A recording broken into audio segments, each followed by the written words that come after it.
All right, good afternoon, people of St. Kitts and Nevis 139. Welcome back to Some Issues SKN on your radio. Of course, I'm Ike checking in here on this Monday afternoon. Happens to be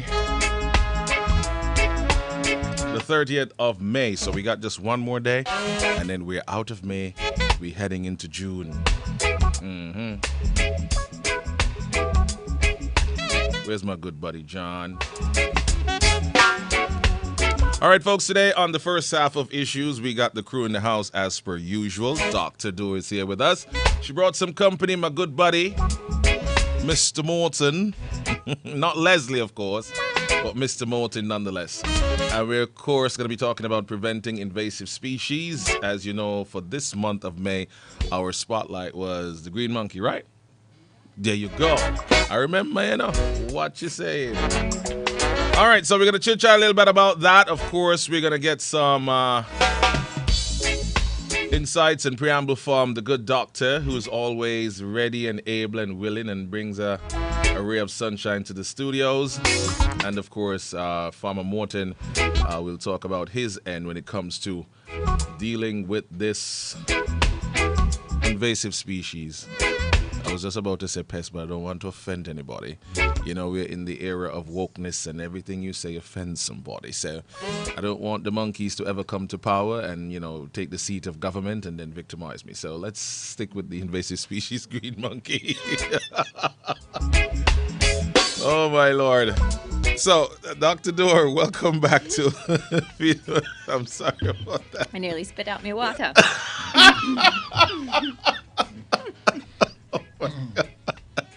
The one there sweet me how long it been so I apologize.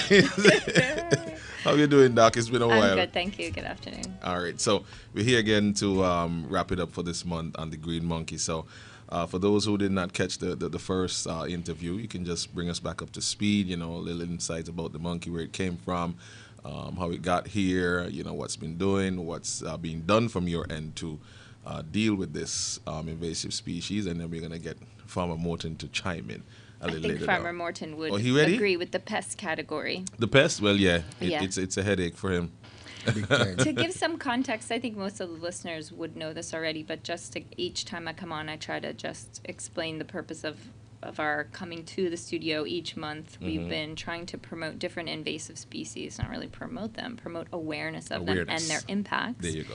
So we started this back in December with the wild tamarin coral creeper, or bee bush, as we call it here. Then in January, we talked about the black and brown rats and the mongoose.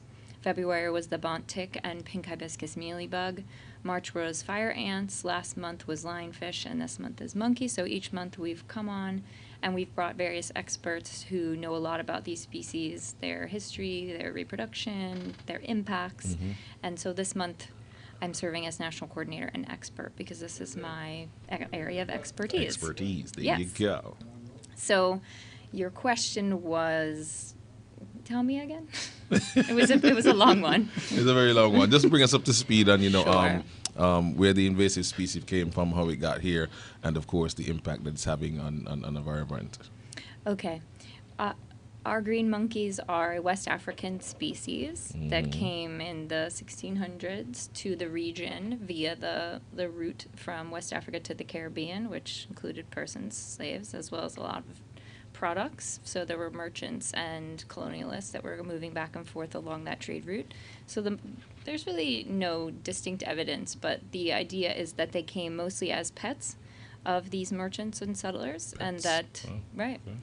I've heard all sorts of crazy rumors about alternative reasons for why they were brought, you know, to compete with slaves in the forest for food, escaped slaves. I've heard that they were brought in to make the people feel comfortable as something that was in their environment in the States. I think, you know, we can always just make guesses about why that would be, but we know they came, and that it would have been, even if 1 in every 25 ships had one monkey on it, that still would have been thousands of monkeys over the 100 years, decades of time that those boats were coming to the region.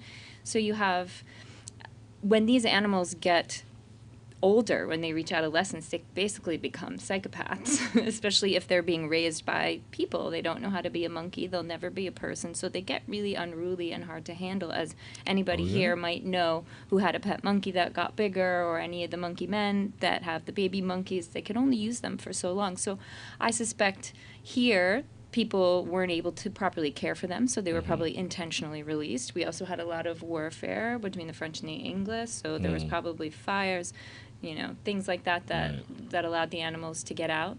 Hurricanes would have ruined enclosures. So, over time, that's led to hundreds, probably thousands of monkeys leaving whatever enclosures they were in, and then they are quite good at reproducing. And so they reach sexual maturity around 5, the females, and then they can live 20 years in the wild, in captivity 30 plus years, and they'll have a baby every year, assuming that habitat conditions are pretty good.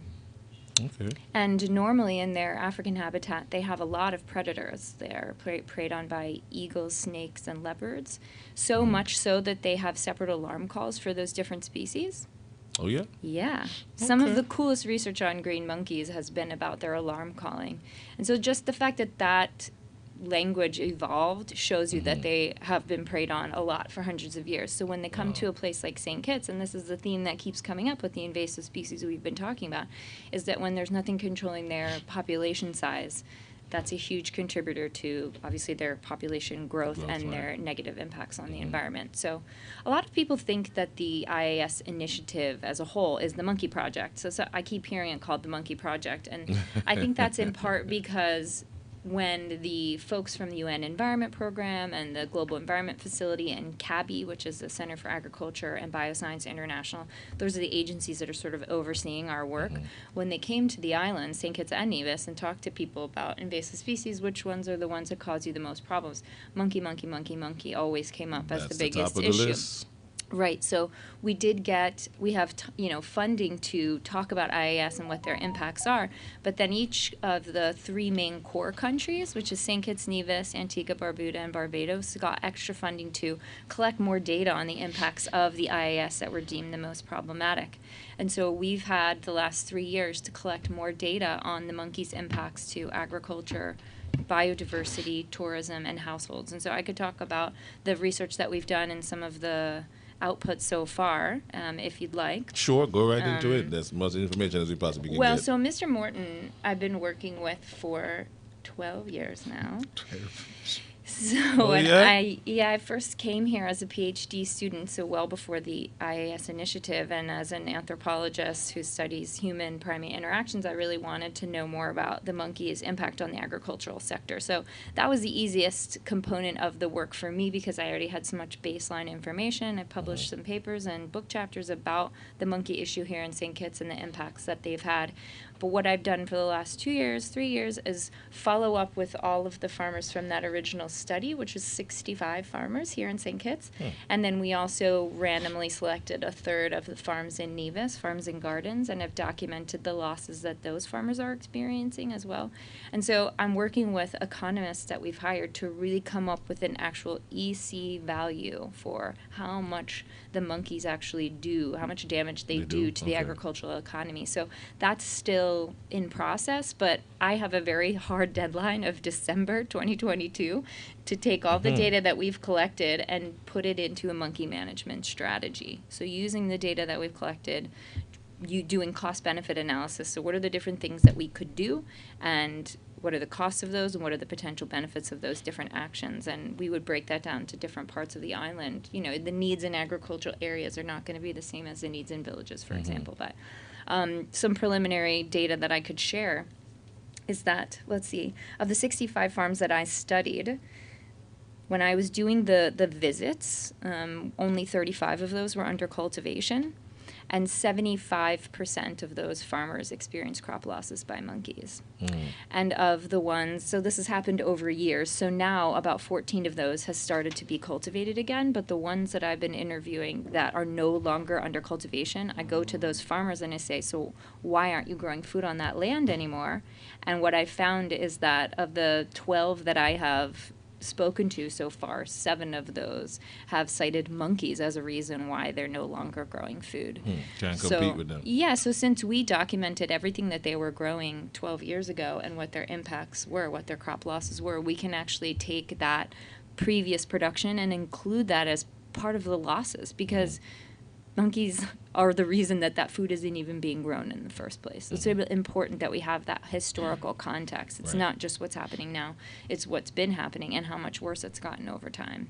And then in Nevis, we studied 43 farms, and 51 of those experienced crop losses by monkeys during 2019-2020 when I was doing my work.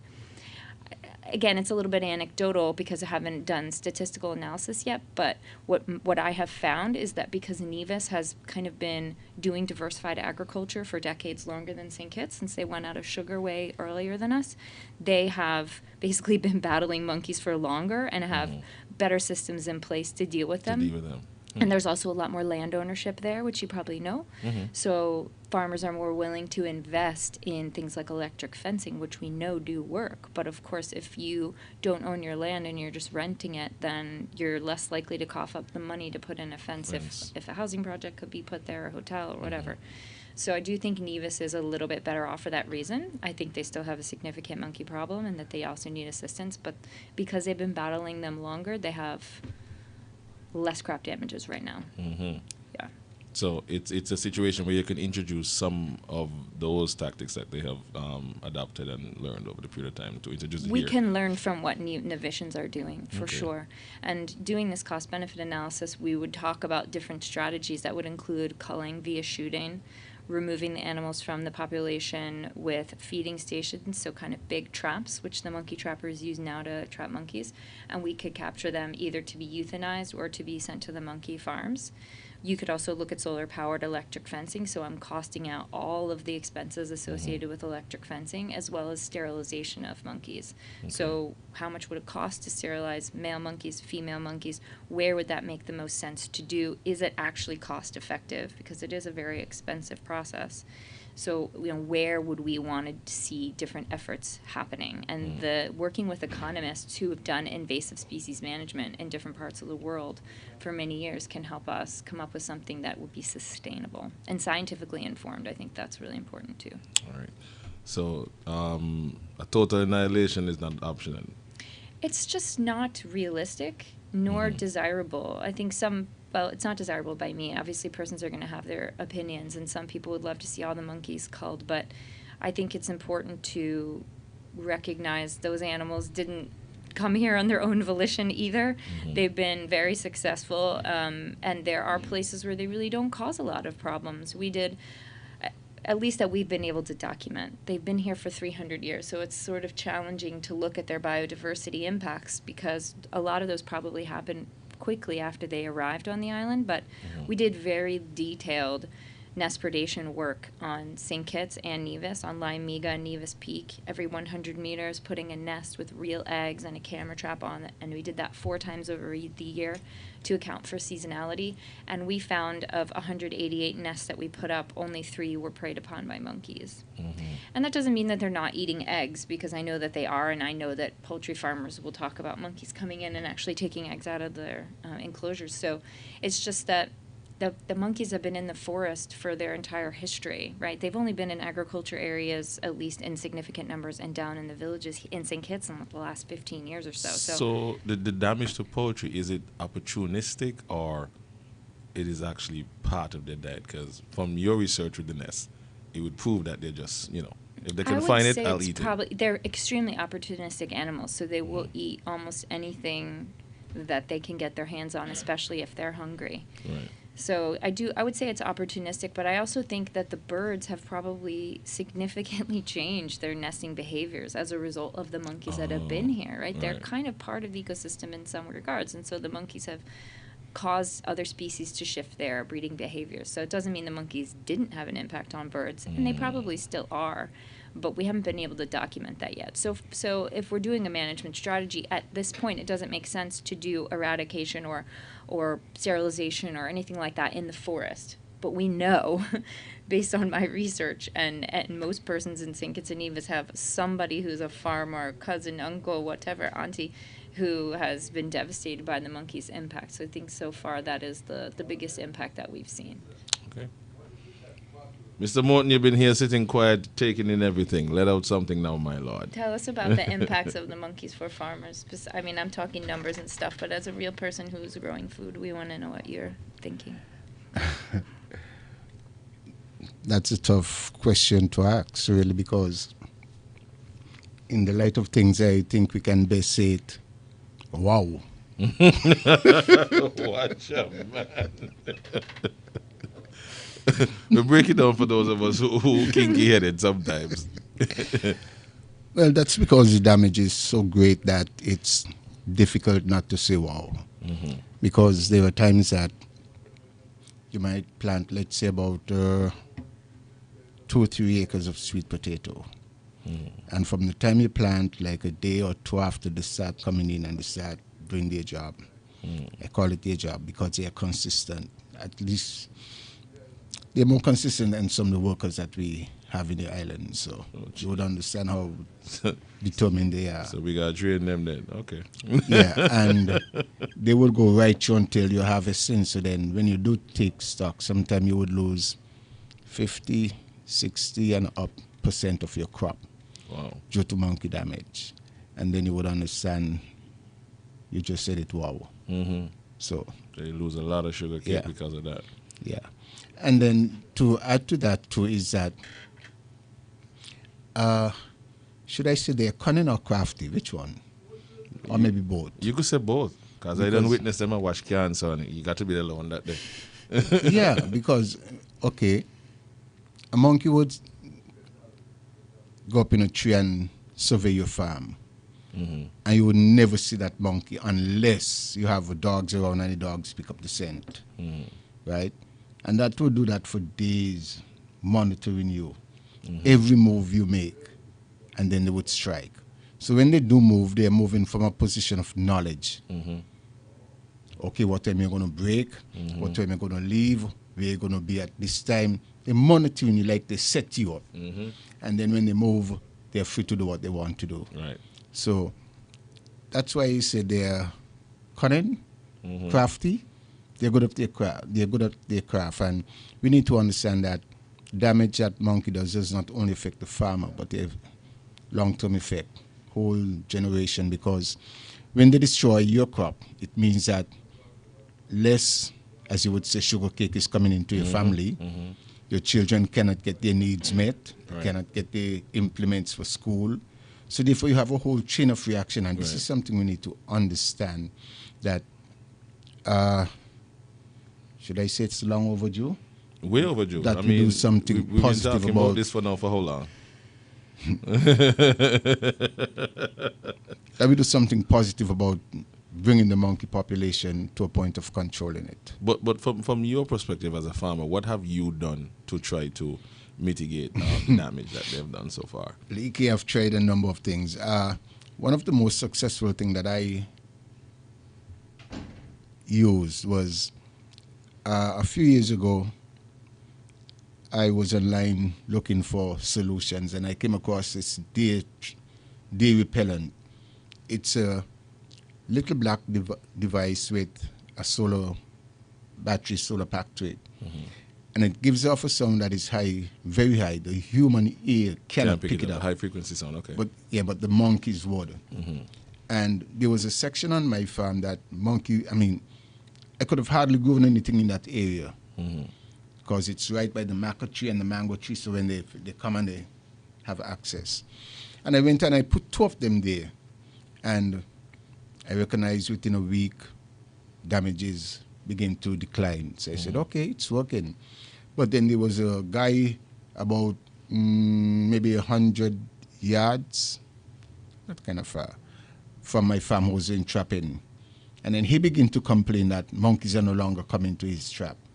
So I'm doing something to repel the monkeys. So I said, oh. So I said, well, okay, I'm going to notice it some more.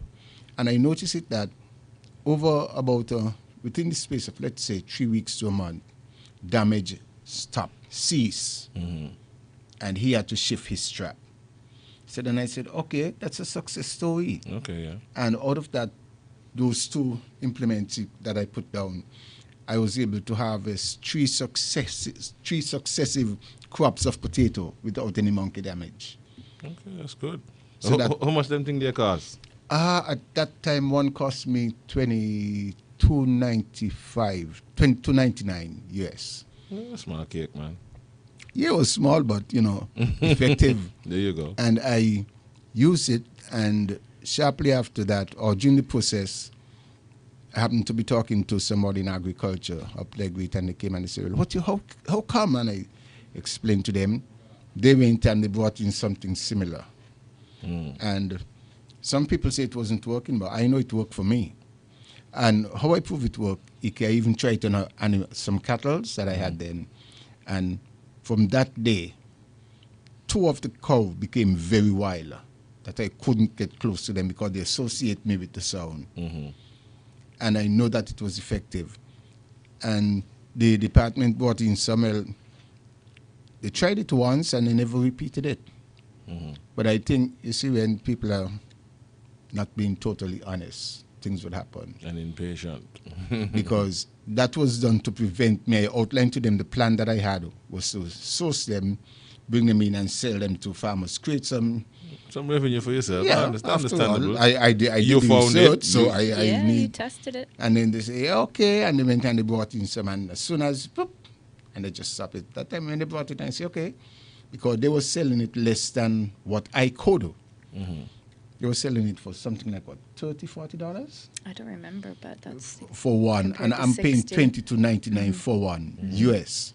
So then you recognize, hey, you can't compete, so just back off. And that was the end of the program. Since then, I tried looking for it online, and I haven't been successful to find that particular one. I saw one that was kind of close, but in terms of the range, it was very short. And I said, boy, that doesn't make sense. 8, 10 feet, they could easily get around that. This one that I had was giving you a 75 feet span on either side of it, 30 plus, 30 plus. So, you had a good coverage. And out of that, I said, it doesn't make sense bringing something for 8 or 10 feet either side. Because then you're going to need more. Right. And second to that is my dogs, which are very effective in keeping off the monkeys. Okay. But along with the dogs, I do have my problems with that because every so often they would poison them. As a matter of fact, the monkeys? no, Or people? the people would poison the dogs. The livestock farmers. Livestock and people who are doing other crops, other type of farming, I should say. When they pass in, the dog would bark and draw attention, and they would just say, get rid of them. As a matter of fact, in about 8, 9 weeks, they poisoned 9 of my best dogs that I had. So I had to start right over. When was that? That was about 3 years ago. Oh my gosh. Wow. So you would understand. When they do that, they're putting me then at the disadvantage because the monkeys know that the dogs are not there and they're going to come back. They're going to come back. And that is the situation. So those are my 2 success stories that I'll care to mention, really. It's tough because what I think is important to highlight is that when we were an agricultural economy, the monkeys, it's not like they weren't doing damage then. They eat a lot of cane. And they would damage the provision ground farmers. But the provision ground farmers almost worked as, and this is all information I've gathered through interviews, extensive interviews with folks like Mr. Morton and other farmers. They kind of were a barrier almost. You'd have dogs and persons who would go way up to their farm super early in the morning. They would also take care of a lot of fruit trees in the forest and in the guts. And then once the monkeys could get past that, they would get into the cane, and then every estate had a ranger that was actively shooting monkeys and other animals that would come into the cane. So when agriculture was the way that the country made most of its money, there were systems in place to control the monkey. And now you have people having to fend for themselves, like Mr. Morton. And he's a very intelligent entrepreneurial farmer. And this is just one example. I mean, people like to think farmers, they ain't gone to college and, they kind of ignore what they have to say sometimes. At least that's what they tell me.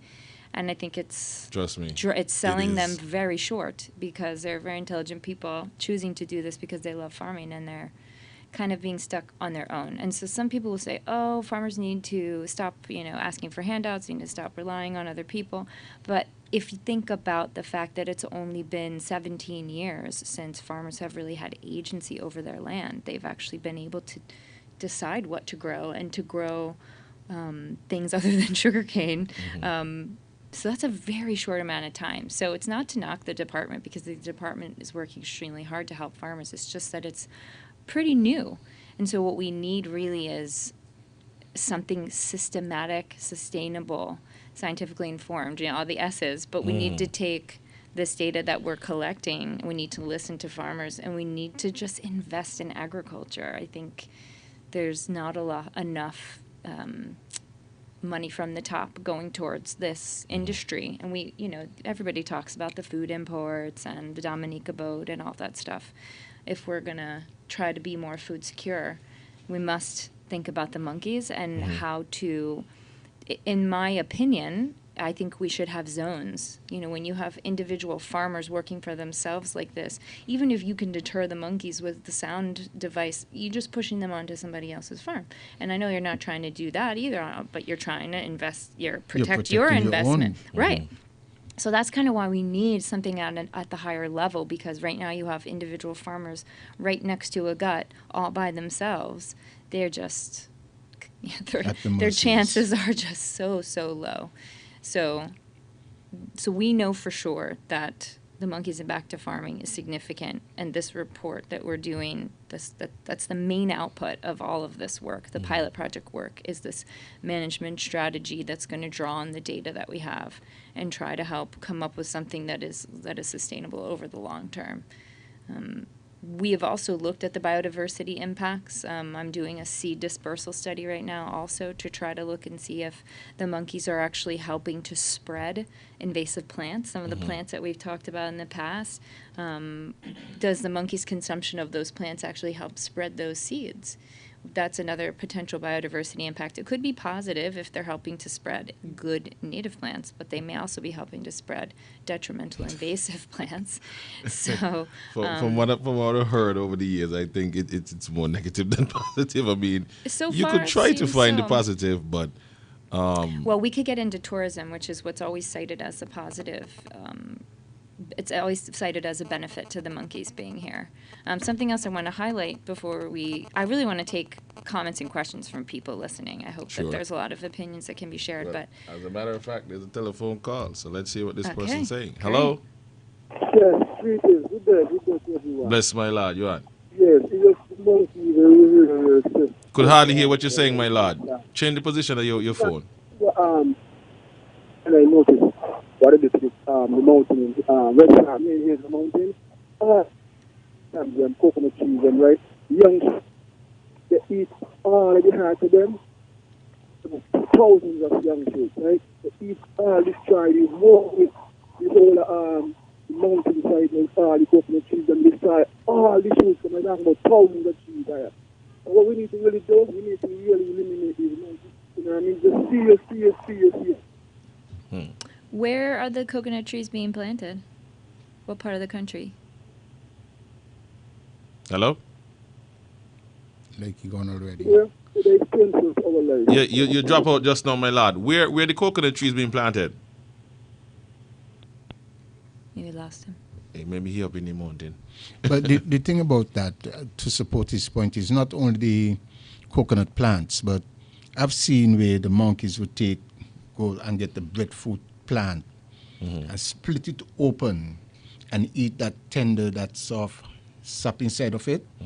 Eat that. I've seen them done it to pear trees as well. That young budding part that is soft. So it's really destroying a lot of our, should I say indigenous or fruit base.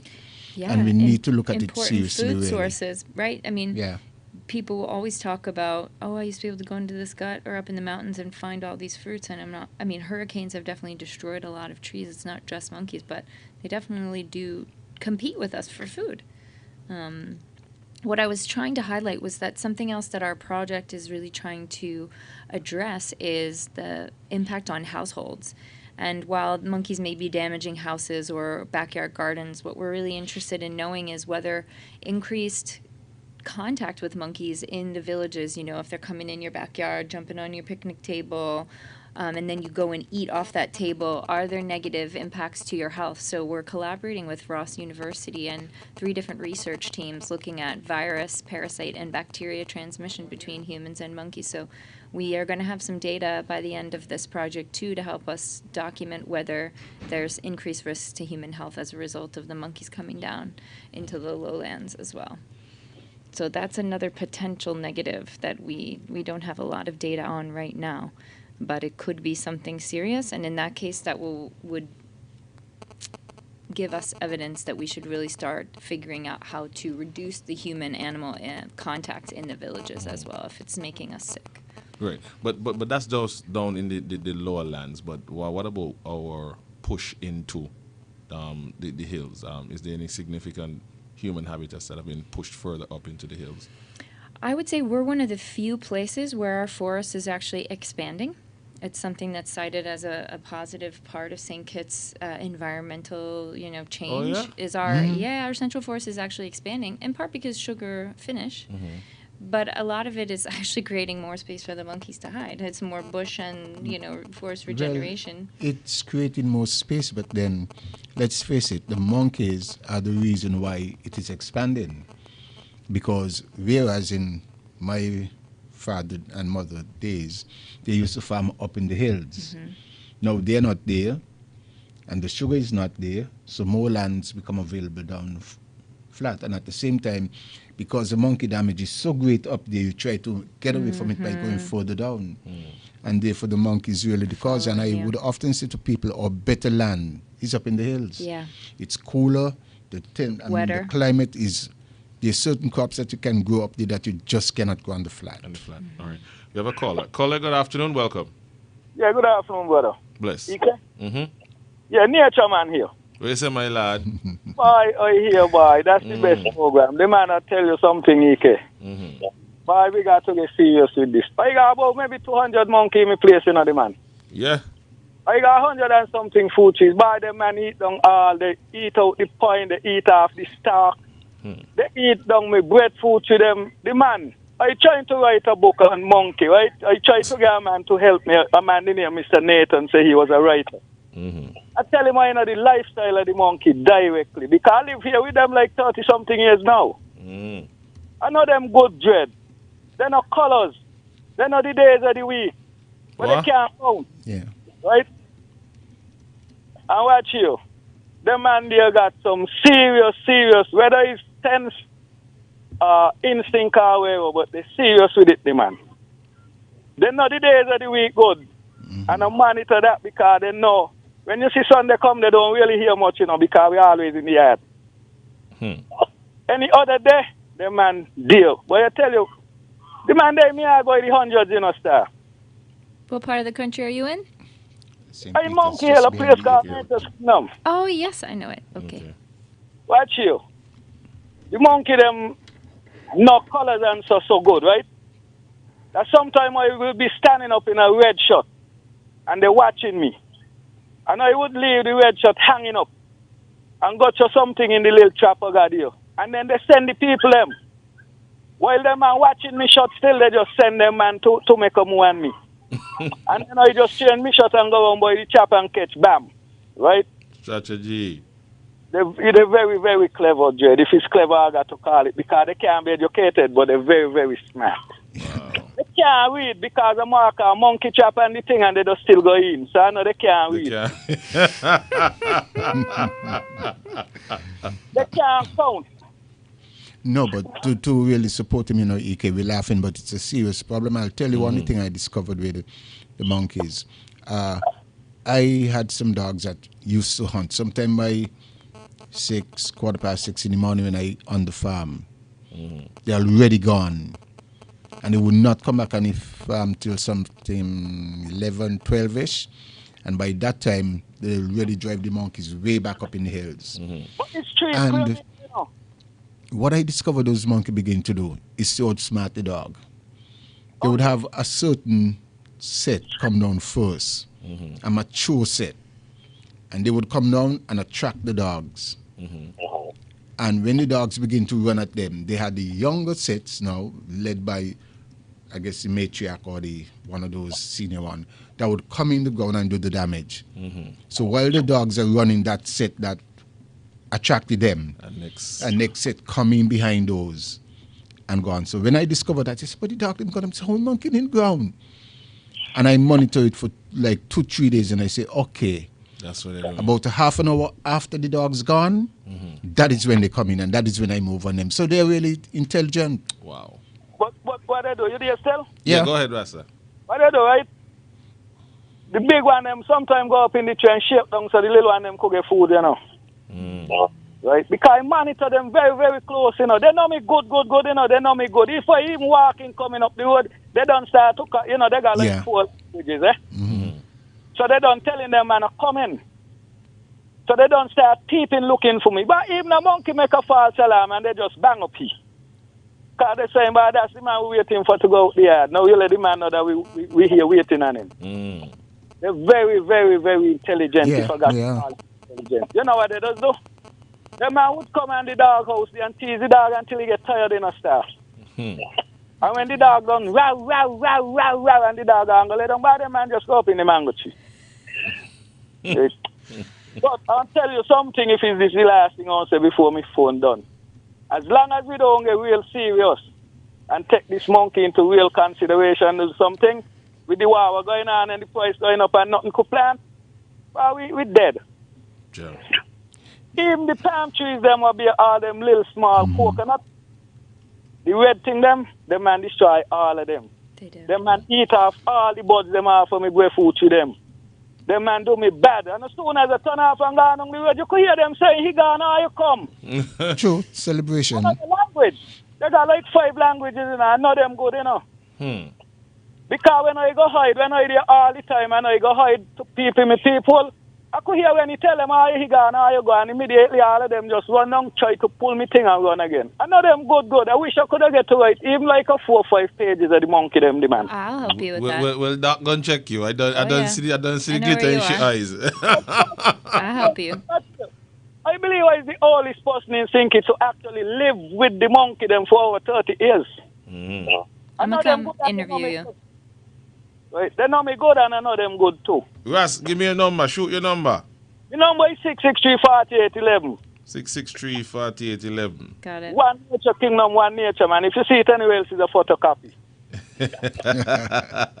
Duplicate. All right, nature. Give thanks, my lad. Remember, but it's a good program, man. One day, at the time I come in and sit down with I and tell I more about them. Too easy. I got your king. I got your number now. But I don't know. Like somebody was telling me. What that? If they does get more than one baby at a time. Sometimes. No, not really. I've only known of one instance, and that's by checking people all over the world where both twins have lived. They will have twins every now and again, but one almost always dies. But why it look like I know for sure is that partner look like they does impregnated more than 6, 7 in one day. The male in the group? Of course, because sometimes people would say, but only one big man could handle the female them. But I stay by me people and I see partner blazing all like blaze the one there. And it look like he don't have a choice, whether small or big. But I see partner blaze all like 4 and 5 in like half an hour. Partner just go up in the tree, cool out as soon as our man want come. Partner just come down and blaze that day again. And I watching them, you know what they do too? They got a lot of faith dread. If you see them man see me missing out the yard and gone by the people and they ain't sure where I be. But I stand up by the people for hours, you know, until I get fed up. And as I turn off, them man just gone in. Say, but he got to go. We ain't got nowhere to go, you know. Yeah, that's how we do it. You here with me, you see. All right, my lad. Hey, man, hold it down. Good program. All right, bless. Thank you, Nature Man. All right, let me take a quick call before you finish that point. Call Aaron, go ahead. Good afternoon, Brother EK. Bless. What's on your mind Good today? Good afternoon, guest. Good afternoon. EK, the reason why the monkeys are a pest to us is because we are going up into the mountains where they abide, you know. No. And me used to live Greenlands. Greenlands there in the mountain. Right, and right, monkey right. now watch me train them mother car. What you say? Right, and you know, if you iron it, you want to go higher and higher in the hills, right? And that is where the monkeys reside. They live down here with we. But like you go Mr. up Clark, and they come down. You never Mr. see a Clark, monkey sick in up in town? there, sick up in there. Because They come that's all that. on the porch. They come all on my porch. That- And this is normal. I have a papa tree in my yard. And every day they come and they climb on it and they take off the right papa. Mm. And when last you see Mansiport tree? When last you see a Mansiport tree? The Mansiport fruit used to be the diet. But we have cut down all the Mansiport trees now. And there are no more Mansiport trees. Well, Mr. Clark, one question. What do you mean we cut them down? Well, we're making calls. But that's not a fair assessment because that's not true. But The thing is that monkey love Mansiport, and you need to know this. Wherever Mansiport tree is, as long as it starts to bear, the monkey is going to start attacking it from the bud. Very few would reach maturity. And hurricane has destroyed a lot of our senior and older trees in the forest. So to say that we cut them down to burn coals, that's not totally true. So don't develop that theory. But I have spoken to people about the Mansiport tree, and they have told me that they have cut down, especially those who have grown in the mountainside, that they cut them down and they turn them into coals. That might be one or two. So all that I'm telling you, it's not, when you say the majority, it's not totally true. So don't say that. I accept that, my brother. I accept that. All right. I accept that. All right. Give thanks. Give thanks, my lord. To his Okay, my brother. Okay, right. okay, my brother. To his point, I wouldn't say that we are going into the forest and displacing them, but we are Right. very much displacing them in areas like Frigate Bay and the Southeast Peninsula, Right. where they've always been, or pretty much the Southeast Peninsula, they've always been coming into Frigate Bay, and we are doing so much development there that we are pushing them out. So there are many places where they're coming into our space, no doubt, but there are also a lot of places where we are going into their space and pushing them out. But one thing I wanted to say, EK, is that I hope that we would recognize that there could be no food security except we take the challenge that the monkeys bring into us. Don't matter how we talk about it. If we do not take the challenge that the monkey brings to us, there could be no food security. Because monkey could wipe out 50% of your crop in a matter of days. And if 50% of your crop gone, then there's no security for you. And if 75% of farmers, and the farmers I study were randomly selected for the reason that you could basically assume that, if you're randomly picking them, that the same is true for the whole community, and you can kind of extrapolate out to multiply everything by 3 to get an idea of how much damage is occurring island-wide. If 75% of these farmers, and many of them have actually quit farming as well because the monkey problem is so bad, it's very serious, and we really, I think you're right, we can't grow food, we can't support ourselves unless we take this very seriously and actually invest in protecting farms in a systematic way. We need to have agricultural zones where those are the main agriculturally producing areas, and we protect those pieces of land the way that we used to protect sugarcane estates. Focus your efforts on those lands. Mm-hmm. All right. Let's take this next call. Coming in. Call you around. Go ahead. Yes, good afternoon, Ike, and good afternoon to you guys. Good afternoon. What I understand, right, there isn't a poison that you can give monkey that would get rid of them. Because if they eat the poison, this is what I understand, is that they know what to do to combat that poison. Is that really so?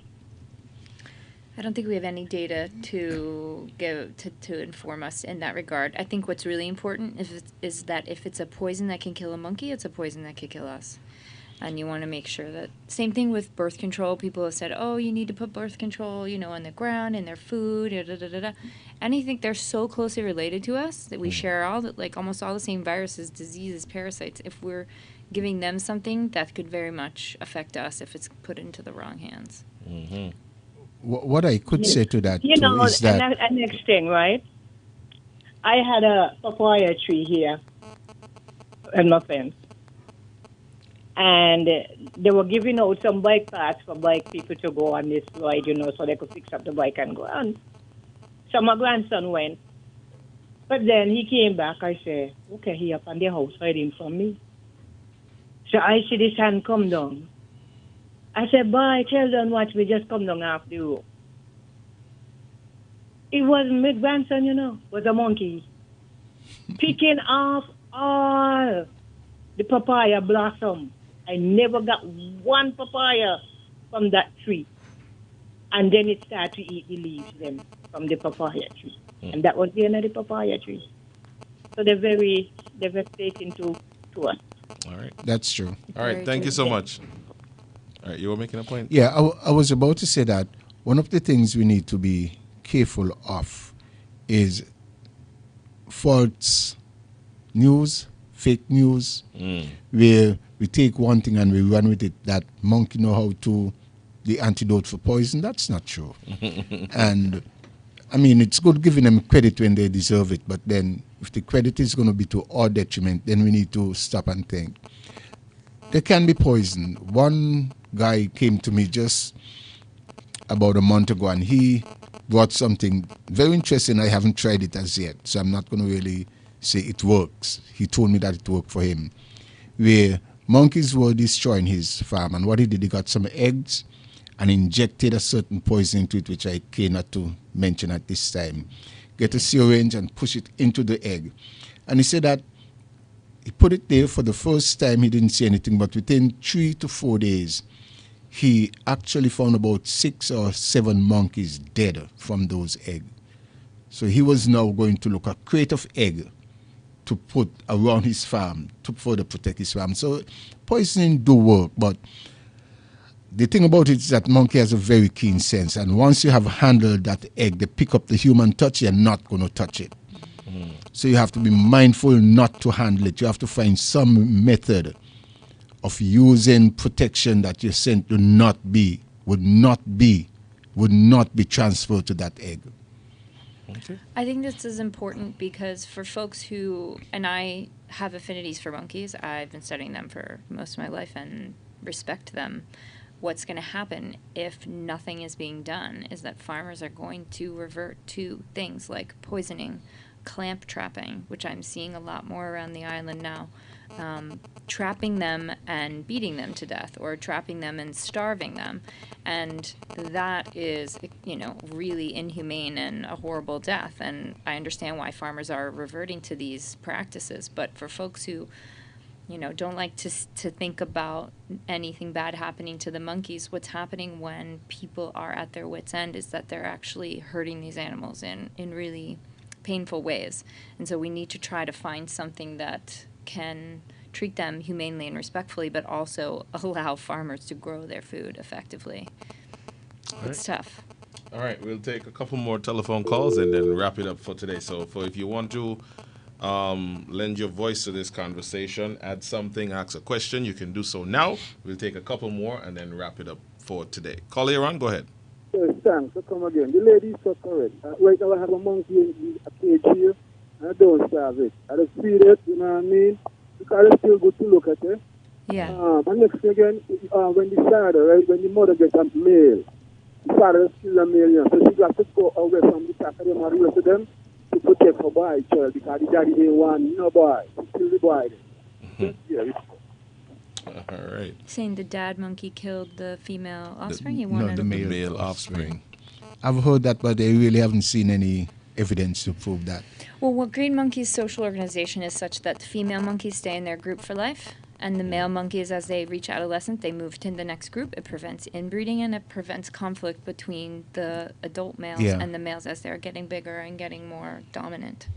So they have a system that prevents, some That kind of conflict thing. between the males in the group. I mean, and everybody talks about the colonel being in charge, and but that's such a male perception. Yes, there's a dominant male, but they are female dominated in the sense that females stay in their group for life, and so any two dominant males, if they don't like somebody, they could push them out. Push him out. Yes. All right, so let's take this, make it our final call, and then we begin to wrap up. Call here on, go ahead. Hi, good day, good day. I've seen in other places where they use the cactus tree to prevent monkeys from farms. The cactus that grows, well, they grow fairly tall, and they plant them around the whole border of any farm, and the monkeys are not able to get in. So I don't know if agriculture department or whoever could get. That's smart. You know. Yeah, what do they call those? Some like nature fences or something like that. Yes, Like Spanish exactly. dagger, for example, is another great thing that could be used. Actually, Yes, they exactly. have that boundary around the property that I live on, and you ain't climbing over those. Well, Yes, I'm Or not. kasha even. Oh, gosh. I'm Thick not too cassia? certain how that works, because there's a plant, you would know this one we call the maca, The maca tree. I actually see monkey climb the maca tree. And I wonder how in good heavens with all those pickers. Really? And they go up in the heart of that and they eat off those Oh, the young maca maca. palm. I Yeah. didn't know what you're talking about. Wow. Right, so I'm not too sure that those things are going to work. Well, maybe that's the maca, because if you look at the cactus is basically different too. All cactus. It's different to the maca cactus. tree, The maca tree is possible depend. Come Because monkey it's skillful, big spikes, Yeah. How they versus gonna get- how a they- whole surface covered Me, with tiny me and you spikes. can do it with large hands, but monkey hands smaller than we want. Boy, And you're skillful, you know this. I watch your. When I was growing up, they used to say But monkey don't climb cashew tree. But that's that the- ain't true. I see that's- monkey actually climb and run in sandbox tree. But this is cactus he talking about. Cactus trees. Well, You know, cactus got Or spines. Spanish dagger, it's not really. There's nothing they can really grip on easily, right? So because each leaf has that super sharp spike on the end. So the things like that it would be something worth trying. Some things that they try in other places is like really spicy peppers and stuff all around the border, things like that might keep them from coming in. But Monkey eat hot pepper now. that's true. I do know they do. So Yeah. All right. they're hungry So, enough. It's 2:30. I see 2 more telephone calls coming in. You want to take them? Yeah. All right. Let's take this one. Call here on. Go ahead. Okay. Yes, sir. You can't put the monkey easy, Right? I see people set poison for monkey in food. The monkey just watch the food and turn off. So you can't poison the monkey easy. You poison. And if you set trap, the monkey trap. Hello? Yes, we're listening. You know the monkey trap? Mm-hmm. When you set monkey trap, you gotta be careful when you setting them. They fly the trap, they use a stick. They use a stick and they put it inside the trap now. The trap fly there. Very easy, Eat on your ground. Thank you. All right. Thank you. you.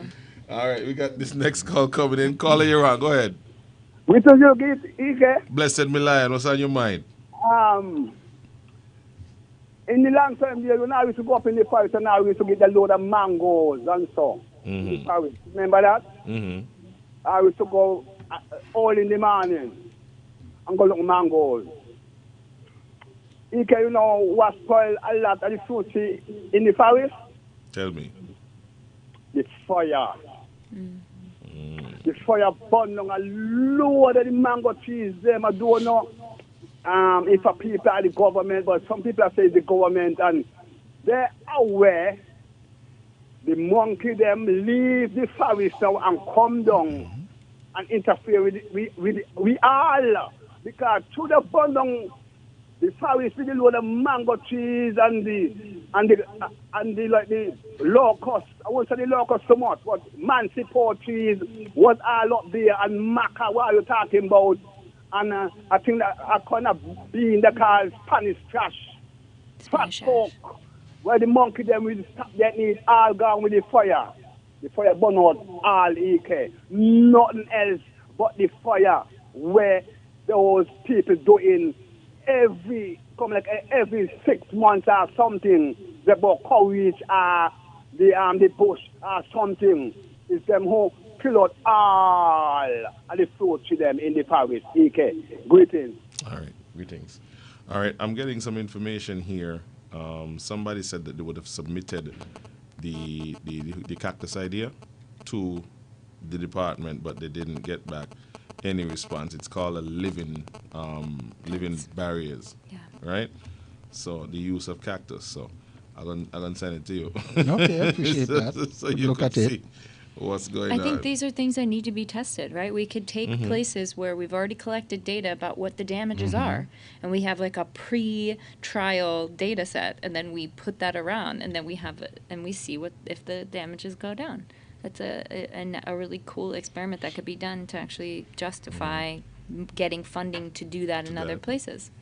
And I'm guessing that would be a little cheaper because you got what till December? You got enough time. Well, Just hope people listen. The and thing do about something this about is it. that Well, they're listening. A couple of people are asking me for your contact information so they could get in contact with you to either liaise with you, give you more Yeah, information, that or you would could be probably use great. their farm for whatever experiment. I would like that a lot. My email is Kerry, Kerry, Dore, Dore, all one word, at gmail.com. See, Kerry M. Dore. Kerry M. Dore. I would welcome. And if you Google me, that I have you can find my information online too if so you didn't write that down. There you go. So, you were making a point? Yeah, I was about to say that I don't think there is no one size fit all Right. for the monkey situation. So we have to try a number of things, hoping that we would not eradicate them all, but at least would eliminate some of the damages. And that is where we should be looking really. All right. Okay. We are supposed to be getting a call from Mimi, one of our social media ambassadors. She's going to be calling in a second. So to not kill time, but to don't kill share it. some Don't- more don't kill it. information, Just spread some it more out. important information. I've also been doing a population estimate for a very long time, which I'm going to be submitting for publication this week, and I'm really hoping it'll be accepted because I think that that's a really critical piece of information To know that's how much we have. required for justifying any kind of action. So everybody says more monkeys than people, more monkeys than people. It's pretty close. I mean, the estimate Wait, that we're what? doing, the estimate that we did, myself, Dr. Krista Gallagher, who's at Ross, and a colleague from the UK, Aileen Mill, we tracked monkeys using tracking devices, 10 different monkeys. We did. We wanted to make sure we tracked monkeys in village areas, in agricultural areas, in the forest, and on the Southeast Peninsula to try to get an assessment of how big their territory size is and how large the troops are in those different, we're calling them biotic areas.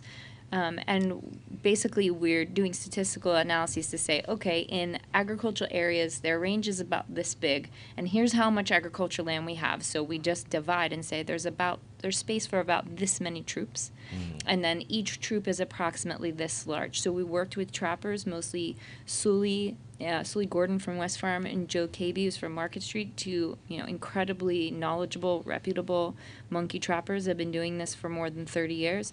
And we use their help to estimate the number of monkeys per troop in those areas. And so based on that, we have a range from between 700 and 900 troops on this island alone, St. Kitts, just St. Kitts, not Nevis. So between 22,000 and 37,000 monkeys on St. Kitts alone. And no, that's not more than people, but just to put that into context, that is 320 to 540 monkeys per square mile. And when you compare that to the densities that these monkeys are found out, in other parts of the world, the lower end of what we're estimating is the highest end of what they're seeing, the densities that they're seeing around the world. And I think we can assume that the higher end of our estimate is accurate because we assessed, when we did the territory size, we assumed that the troops don't overlap with each other at all, but we know that they do. There's going to be certain places where the troops will fight, where there's key fruit trees or whatever that different troops will fight over. We know that their territories actually do overlap, so that it's likely that the higher end of our estimate is more accurate. So we're looking at, one of the highest densities of green monkeys in the world here in St. Kitts, which I think is really important when they have no predators as well. So that information paired with the documentation of agricultural crop losses, I'm really hoping will draw a lot of international attention to the significance of this environmental issue and help the country get some funding to do something about it. That's scary. It's a lot. But Kerry, you're talking about international help, but we have to help ourselves. That is so true. But at the same time, there's only so much money in a small country like St. Kitts and Nevis. There are things we can do. I agree. There are things we can do, and some things that we need to get up and going. We need to get a program going where we can do shooting, open up the area for about, let's say, 2 months, to encourage people to go out and shoot. Well, the thing about shooting is it's really hard to shoot a monkey. And if you can shoot a monkey, you might be able to get one, but the rest of the animals are gone. Exactly. Right? So it's not a very effective way to control population. But it's going to keep them from the area. That's true, but They're again, gonna back you're just off. pushing them somewhere else. So push them further back up in the hills. That would be good. That would be good. That if we could find ways to push them back up into the hills and then keep them there, and when I say keep them there, that means there needs to be food for them to eat, right? So we need to think about reforestation. There's a new project that's funded by the UN Environment. It's run by IUCN, and it is being implemented by the Ministry of Sustainable Development, a sustainable land management project that is going to be reforesting / improving 1,200 hectares of land in St. Kitts in the next 4 years. And I know that they're very seriously thinking about the monkeys and how we can do, restoration of the landscape in an environment where there are monkeys. So there's additional funding, again, coming from somewhere else. But, these are the big grants that the world is really interested in controlling invasive species. The world is really interested in, refurbishing the land, restoring the land. And so we can take that funding and actually use it to our advantage. But you're right. In order for it to be sustainable, we really have to have buy-in locally, too, right. and recognition of the importance of the issue. We got a call. Let's take this one. Caller, you're on. Go ahead. Mimi? Okay. Yes, sir. Good afternoon to you and your guest. Good day. Yeah. There was a program set up some years ago where that same young man that she mentioned, Sully, was in charge of the program where certain shops were set up above farms. And this program started in the Phillips area where those guys set up some shops. They fed the monkeys in the hills and chopped them there so they wasn't coming down to the farmer's farm. And this was proved successful to some extent. Farmers in that area started to see the ease, and the government pulled the plug on that program. That was one of the ways where farmers were getting at ease, where the monkey was chopped alive, and those sellers were keeping the monkey in storage and trying to get buyers from overseas to purchase those monkeys. So, and again, that's something that we need to look at again. I attended a meeting with this dead guy, Sully, at government headquarters, where the discussion was to plant some cane close to the mountain range so that the monkeys would have something to feed on before they actually come down to person's farm. That again was something in the making that could have been tried and see how successful it would have been. And these are things that they need to look at and go back to, because these programs were successful. They were working, the farmers were seeing their crops not being interfered with. The program just went through the roof, and farmers still has this problem. And if the monkeys could be catching bulk and put in storage, and those persons who are storing could get an overseas market to sell them, it creates employment for a lot of persons. Again, here's where the government could step in again and help persons find the overseas market where they could actually sell these monkeys. It would really help a lot. Thank you, Ike. All right. Thank you so much for that call. Thank you. I know about that program. And what farmers can do to assist, and this did work, and it needs to be done on a larger scale, is all the little crops that can't be sold, like your small potatoes and things that are a little bit damaged, can be provided to the trappers as bait for the traps. So you're not selling that anyway. And so there can be a relationship, at least from what I've heard from the trappers, is that once the farmers got a break, then they didn't want to share their crops with the trappers. I don't know how true that is, but that is something that I have heard from the trappers. I'll defend the farmers right here. Yeah, please. Reason being, and with no bones to pick. Anybody want to pick a fight over it? I'm ready to fight.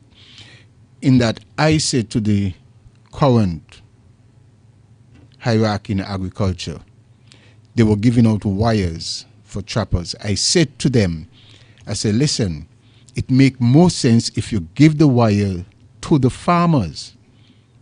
The farmers are the one that is suffering the damage of the monkey. You're going to go and give it to a trapper, an individual who is going to go and put a trap somewhere. He isn't concerned about anybody's farm. He's concerned about making some extra money off the monkey. The farmer has his farm to protect. So allow the farmer, give the farmers the opportunity to trap the monkeys around the farm. Now, I know of trappers who would say, oh, you're not giving me nothing, so I'm not bring nothing, set no trap by your farm. But you're already losing from the monkey damage. So whatever you do make, you're going to try to stretch that to make ends meet. Why should I continue to give you? You're making monkey. You're making money from the trapping. You got the material free. Your input is zero. And you still want to tell me that you can invest $50, $100 to buy some stuff to put in your trap? I think it's gross unfair to the farmers. And I've said it in no uncertain terms, and I'll continue to say that. If it is your business, you must support your business. Right. Just how I would go and buy seeds to support my crop. You invest in your business. Just pay $100 for whatever. Exactly. And if you say, man, I'll take, hold $100 and it'll be better for you. Mm-hmm. But when you're going to sit down and wait for me to come and give you, they shouldn't be asking for food that you can make money off of. But don't you usually have some things that are unsellable? Yeah, but some farmers have their pigs. Exactly, that's true. And they're going to feed them to their pigs. Now, if you're going to want to take that, then you're actually cutting the farmer again. Mm-hmm. Mm-hmm. So we need to be realistic with it. It is your trade. It is your business. Invest in it. All right. Interesting. Call here on. Go ahead. Yeah, good afternoon. Ike. Mm-hmm. Well, people understand, right? This thing that we're dealing with, this monkey we're dealing with, right? This is graduates. This is college graduates. Understand? But we can't have these things, yo. Let me tell you, right? You're laughing. All these things, yo, is graduates. When you talk about poisoning monkey, all these things, once the man stop eating things there, yo. But the only way to control this monkey here, just live with them. You understand? And we can't bring in a prey, because we're going to bring in a prey to try to control them, to prey us too. You understand what I'm saying? But anything we could pluck a good sized monkey, could pluck a child to it. So and they wouldn't really go with the child, but animals, small ruminants, they could become prey to what you say? Them as well. Them large prey birds? They wouldn't trouble children like that. Let's not bring in another invasive species. That's what we did with the mongoose. And look what happened to deal with something as I know how we can't deal with it. I know at one point the guy who used to run Kittition Hill, he wanted to bring in ocelots to control the monkeys up there.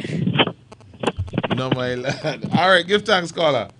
All right, so 246. I see another call coming in. Hope one is Mimi. Call here on. Go ahead. Greetings. Blessed me lion. Same to you guys. Okay, I want to put a spin on this thing here, you know. The monkey have their rights within creation, you know, and as we see monkey as a problem, right? Them see us as problem too, you know, because all them doing, you know, is trying to get food to eat, you know. Did they tell you that? If they Are tell you me assuming? that? Yeah. But wait. So them, what kind of question that? Because what you're saying does not make sense. I'm a farmer and I'm going to defend it. I'm a farmer does not too. make sense. Don't tell me that this is as a problem. Watch here. We are supplying for them. I'm a farmer too.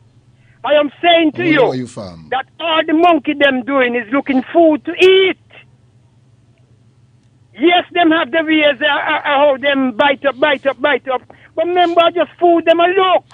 So when we got you what you got to chase them this, that, or the other, them seeing us as a problem too in their survival. Let me remember that. He's a farmer too, when you come and tell me about your farmer. That is not the point.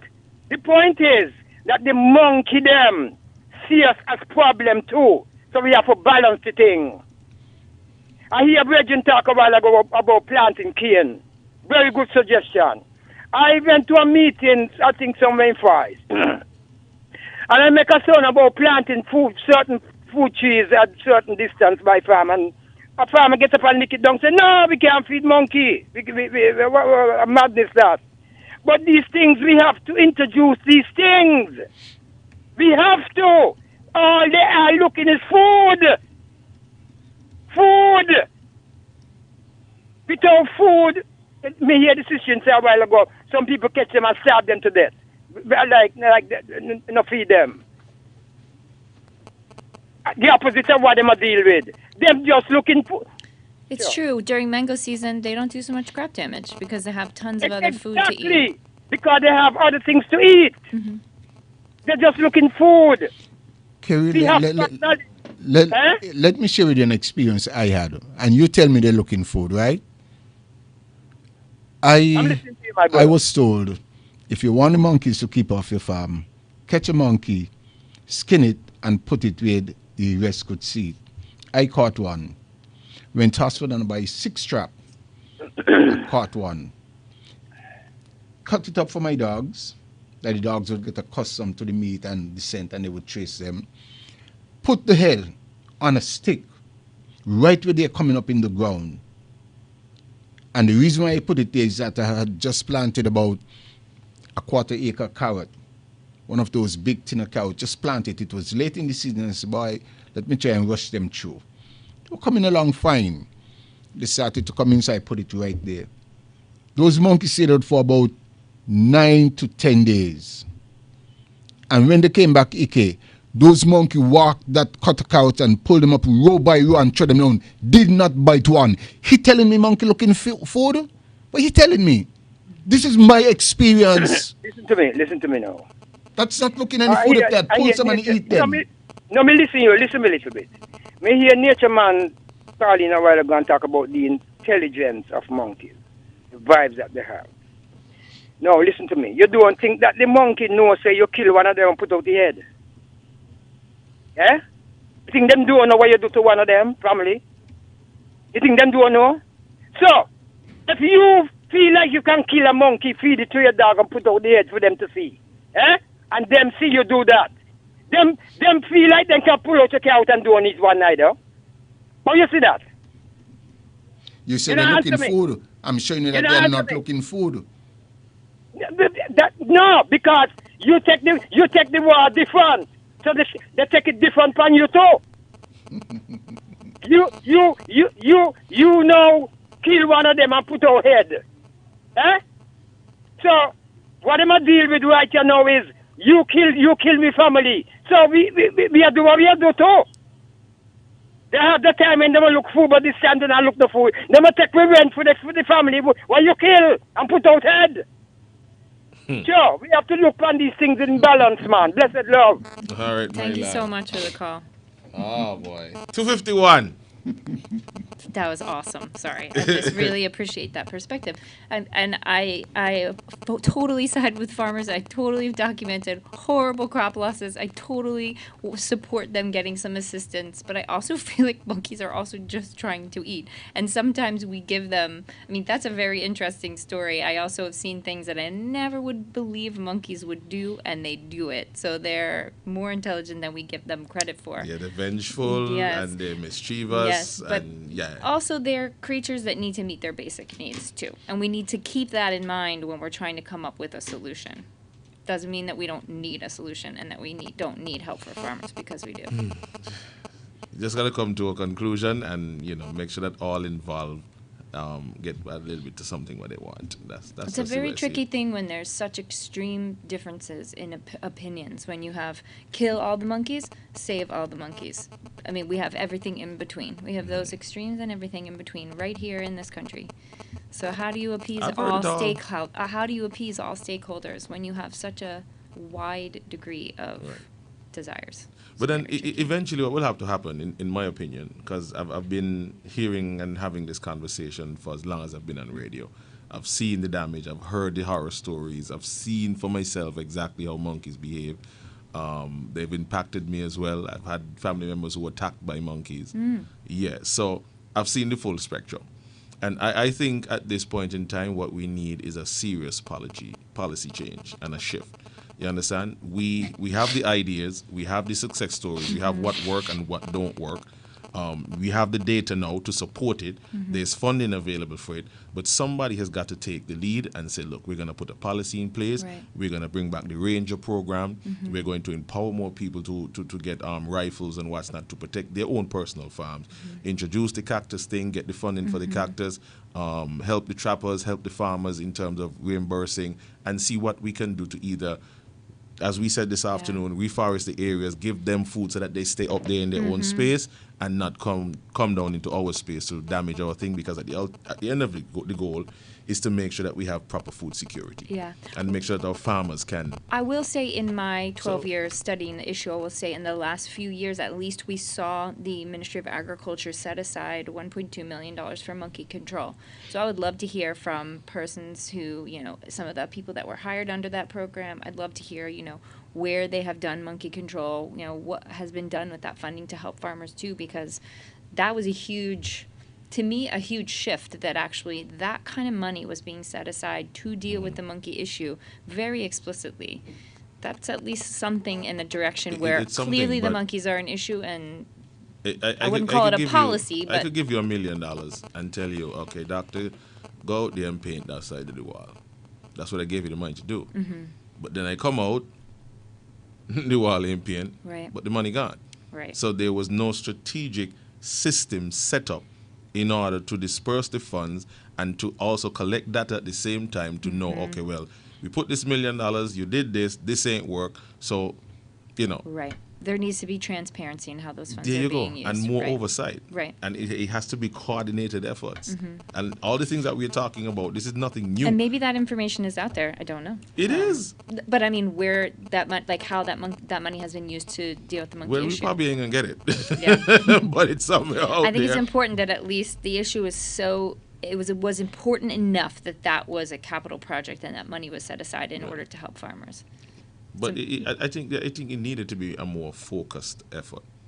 All the things that we have discussed, the Ranger program, the fencing of the farms, the implementation of devices, the reforestation, the culling, everything should have been a concerted effort. Yeah. Like you needed a separate department to deal with that specifically. It's true. You understand? Needs a lot of personnel and organization around it. Right. So that your efforts are being focused here. The zoning that you speak of. You understand? It's critical because if you just have that, people shoot monkeys or trap monkeys here, and here, it doesn't make an overall impact. No. It has to be concentrated in places where food is the most important thing. So the shooters would have the information, okay, fine. Don't go over by Farmer Morton because his area is basically good. Where is affected areas up in Monkey Hill or down in And obviously Valley. shooting shouldn't be happening in places, at least right now the focus needs to be in places where food is being grown. That's where the control should be happening. There needs to be information sharing. There needs to be something set up so that information is passed along to the various people and there's coordination. So it can be done, but as again, somebody needs to step up to the plate, put the policy in place, and get the action plan going. Definitely. Well, I'll be back. Maybe I'll come back in December with the management strategy that we've put together. We can present it. Yep. Great. And you could work along with some people and spearhead the thing. If you need help, you're definitely. We really also, I love this issue. I could talk about it all day, but it is something we need more petitions to, be part of too. This is your country, and we need some of the smart local people, at CFBC that are doing environmental studies and agricultural studies right now, to come in and start running these projects, so that they need to be sustainable. That's critical. All right. And So in addition to that, we need to understand. The microphone. In addition to that, we need to understand if we are going to survive as a nation, we have to begin to look towards feeding ourselves. And if the monkeys are taking 50% of the crop, then we would not be able to feed ourselves. And we would always be at the beck and call of somebody else. So if we want to say we're independent and prove we're independent, let's begin to feed ourselves. We are what we eat. All right. All right. So Thank you, Mr. Morton. it's 3 minutes to 3. We are out of time. And I want to thank you both for coming in and, sticking around this long. It was supposed to be a couple of minutes, but this conversation is very important, and so it needed to be had. We needed to include a telephone call so that we can get, a wider perspective of how we can move forward with dealing with this issue. So it all worked out well. Thank you so much. All right, so your final comments, anybody, before we wrap? I just want to thank Mr. Morton for his time. I really respect him, and he's shared a lot of information with me over the years, and I know people are really tired of talking about everything that's going on. They really want to see action, and I hope to see that myself. All right, yeah. Good. All right. Yeah, I just wish that all of us would understand that we have a role to play in food security. It's not just the farmers, but the politician, the teachers, the parent, and if we all put our hands on the table, we can overcome this challenge, we can face this problem head on and see the result. And nothing better than eating what you produce. All right. Thank you both again. Thanks, and enjoy the rest of your day, the rest of your week. And I hope that we'll see you shortly. Because I think we got another month to go, not 2. I think this is it. This is my last visit for the Spotlight series. All right. I'll be back, though. Well, when I need you, I'll call you. All right. Okay, thanks So a lot. again, thanks to those of you who tuned in and phoned in and placed your comments. I'm sure that in Dr. Dora's spare time, she'll probably go back to this video feed on our Facebook and see if she can gather some more information and make some more contacts and links with folks who may want to either lend their assistance or have something to offer. So, yeah, that's going to do it here for us this afternoon on Issues. Thank you so much, and goodbye.